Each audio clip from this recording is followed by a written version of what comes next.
Nobody's here yet, but we will just start by again. I'm just saying this because I'm recording as well. Uh, This isn't a Ubisoft sponsored stream. This is just a fan produced stream. So nothing said fan here produced. is nothing said here is actually taken from Ubisoft words or is said in part of Ubisoft. So I Get do that have disclaimer out a of the way. Yeah, I do have a couple ideas that I'm going to be pressing on, and I'll be hopping back and forth. Hopefully, I can get OBS to work properly. I'll be hopping back and forth on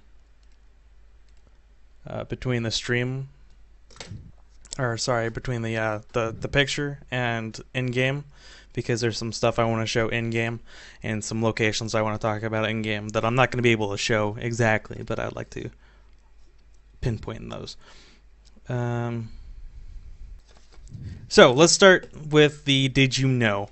So some game mechanics that a lot of people don't know about Steep is if you're about to crash, let's say you're in a wingsuit and you're about to crash into a rock.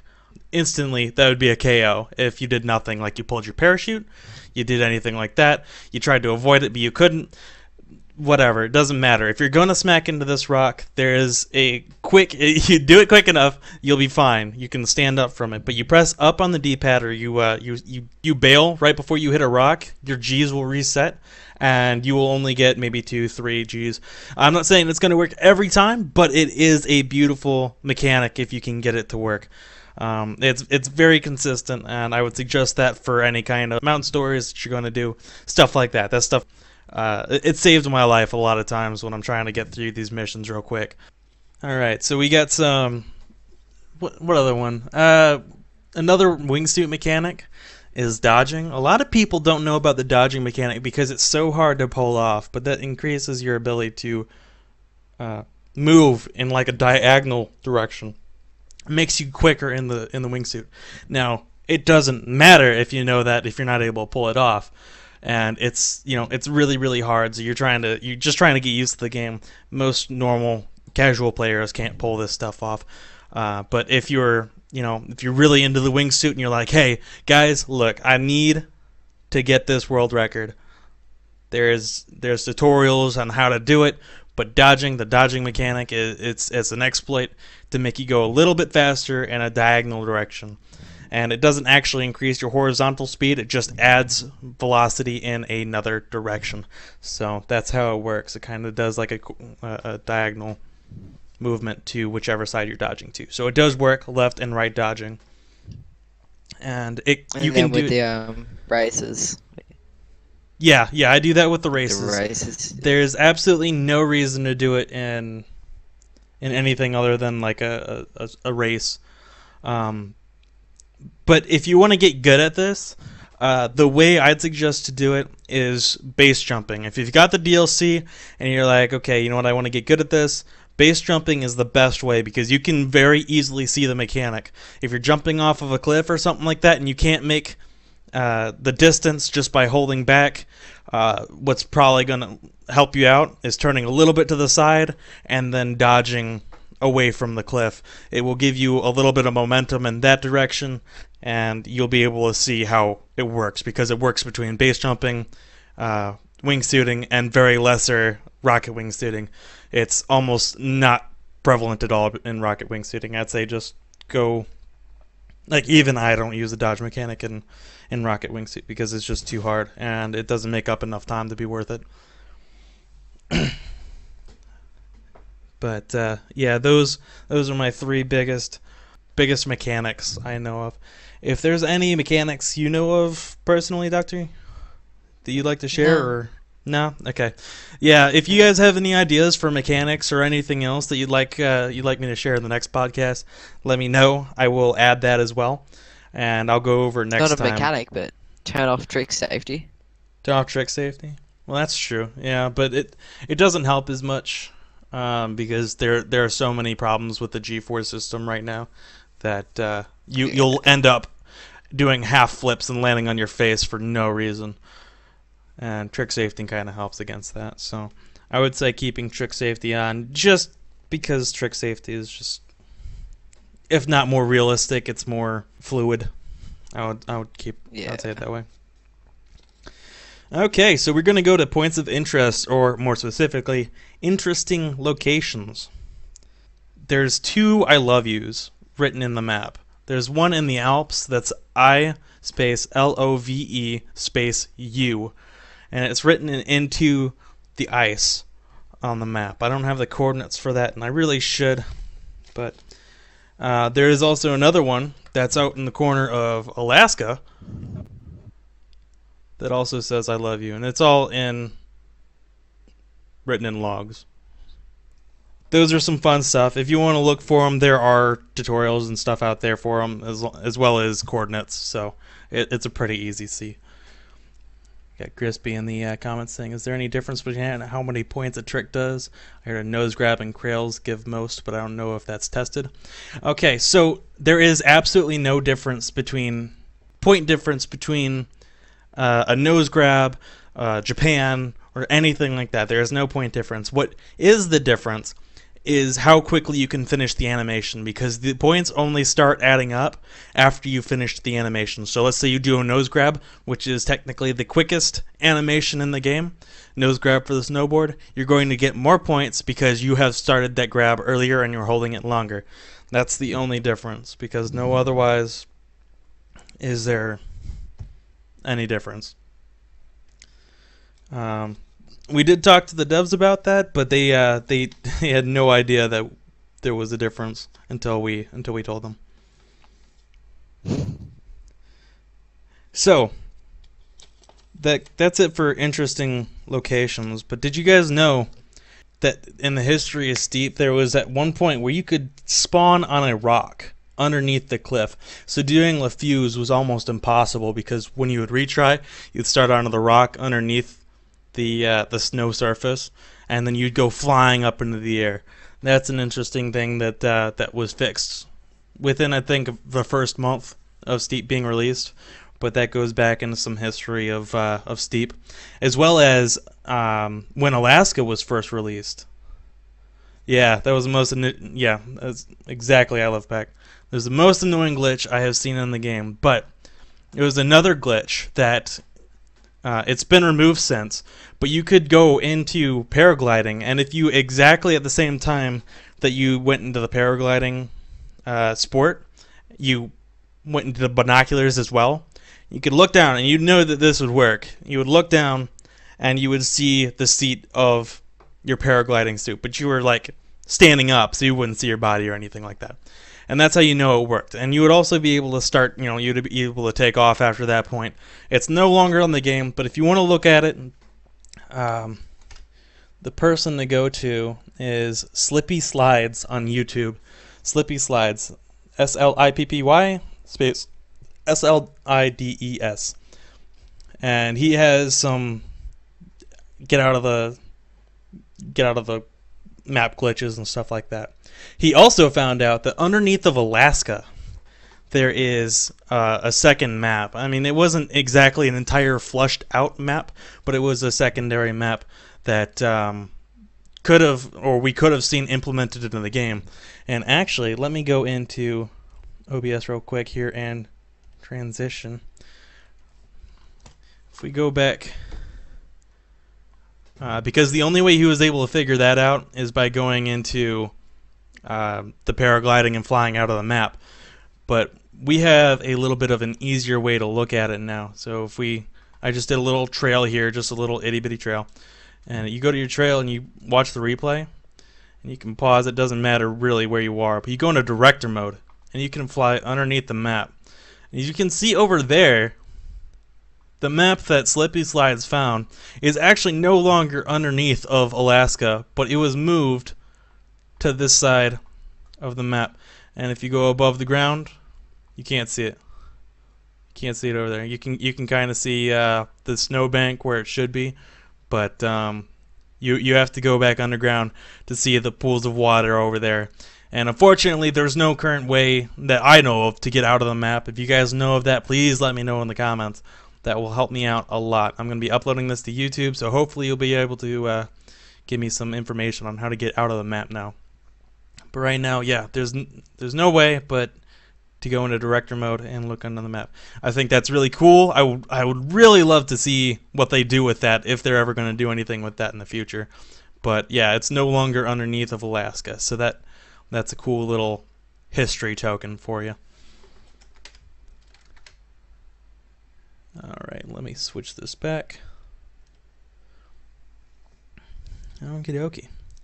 Alright, so we got some Easter eggs in the game. I don't know, I mean, most of everybody already knows this, and I already went over a couple of them, the I love you signs. But the Mammoth Valley at the very bottom of, I can't remember, it's somewhere in the Alps, but Mammoth Valley in there. You can look it up if you don't know where it is exactly. But if you go into like the Alps points of interest, it's called Mammoth Valley, and that is a Far Cry Primal reference. And it's a reference to another one of the Ubisoft games to let you, all you do is fly through mammoths or, whatever sports you want. But it's a ton of them, a lot. And it brings me in. And the other point is Bois, the Bois challenge. That's a reference to Raining Rapids. It's very similar in terms of how they have it set up. They just have a bunch of rabbit heads sitting out. Okay, hold on. I need to catch up on comments real quick. That was the most annoying glitch ever. You could teleport out of the map. You could get stuck, though, meaning your game would get... Yeah. If you saved outside of the map, so let's say back in the great old days of when you could go outside of the map into Alaska and into that underneath spot, which Slippery Slides did. If you get out of there and then you save it, or you quit and then you restart the game and it saves on you, you lose your data. You're going to be permanently in the loading screen. You're never going to get your game back. You're going to have to contact Ubi to fix your game for you and change where your character's location is starting at. It's a whole long list of icky that you don't want to be a part of. Yeah, okay, so I've covered most of the base points. Do you have any comments or anything on this, Doctor? Would you like me to just move on? Alright, so next up, we're just going to go over the patch notes for the 1.11 update. This was a while ago, so I'm reaching back quite a bit for this. This was released on the 30th of August, so a little bit over a month ago. But if anybody hasn't caught up to it, I'll be reading it all here, so I'm going to be skimming over a couple of them that don't really matter, but specific to PC, I'm going to be more of going into, though, because that's effective to me personally, and a few other things that are every console. So the first thing fixed was the ambient sound when flying in wingsuit or rocket wingsuit after having performed a few retries. So if you had jumped out of an air balloon or something like that, and then you would try this challenge over and over and over again, sometimes you would lose the ambience for your wingsuit, like the buzzing for the neon wingsuits, the one that glowed in the dark. If you jump out in a rocket suit, similar things, the rocket boost would just stop working. I personally never ran into that problem, but it is fixed. So there are other various crashes and glacier issues that were fixed. One of the great things for us record breakers was the daily and weekly records that couldn't be beaten on if your my best was higher. Essentially, what that means is if you had the all-time best on any challenge, and you went back to do that challenge, you could not get the daily or weekly unless you beat your previous all-time best.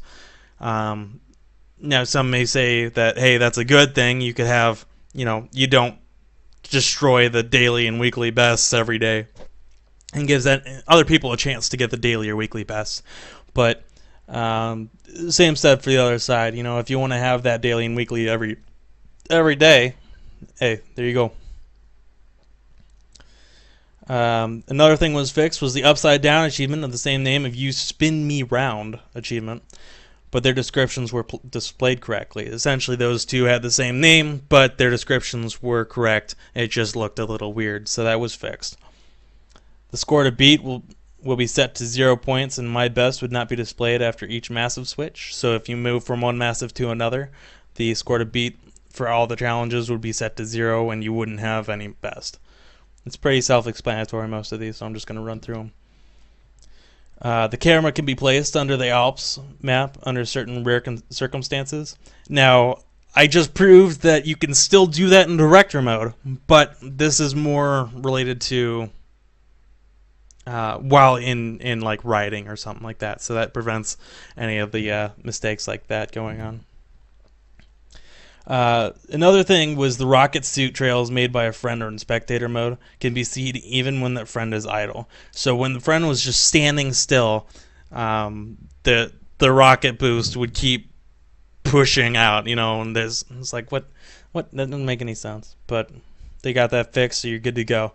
If you had any of that problems, that was one of them that I personally did not have, but good to know. Completing the first base jump trial increased the Alaska medal count by 1. This is one that I did see. I didn't really note it because I didn't really think about it, but that was one of them that I do know about. Essentially, it gave you a medal just because you completed a base jump trial, and that's not technically a medal-worthy achievement. So it overshot. So you had like 101 or 102% medal completion. And that didn't make any sense. That doesn't, there's no reason for that. So, okay, we're moving on to PC-specific fixes. Obviously, I'm skipping a couple of these, but a lot of these I'm pretty sure, nobody's had before, so I'm filtering out a lot of the smaller ones. One of the fixed things for PCs was the cursor position in Mountain View. So when you're alt-tabbing or you're in a, if you're in Mountain View and you're tabbing back into the game, and this is one that I saw, is your cursor will just stay there, and it'll be over top of the other cursor, and you're just like, well, that's really annoying. It just didn't look good. And I didn't run into that a lot, but it did happen. I'm just glad that they got that fixed. I don't have to worry about that one anymore. Global exploration statistics in Uplay are fixed now. So anybody who had problems with the global exploration, you're good to go. Okay. Invited club action requirements were fixed.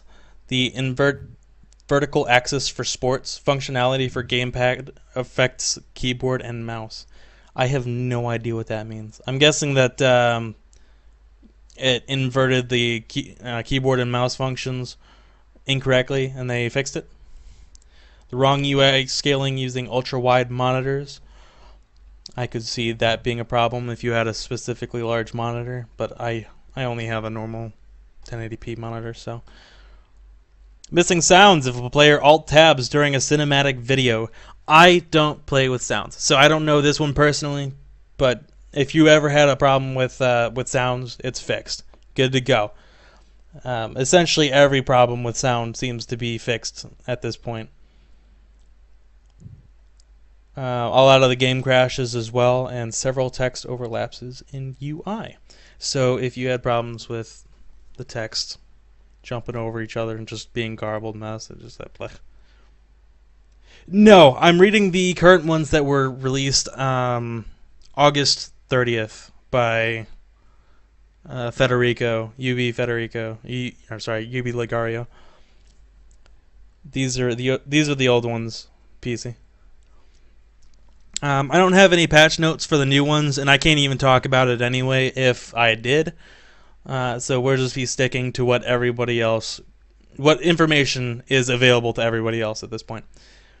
I was wanting to go a little bit more into the suggestions from the community and suggestions from the Yetis, but I did not get permission for that, so I don't have the authority.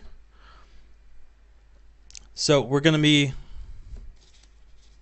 I think that's about wrapping up for the first podcast. If you guys have any suggestions or anything like that, generally I'll be trying to go over more game mechanics every episode, interesting locations, history, Easter eggs, and glitches. If you guys have any of those and would like to suggest those for the next episode, let me know in the comments below. Thank you guys for watching, and I hope you have a good one.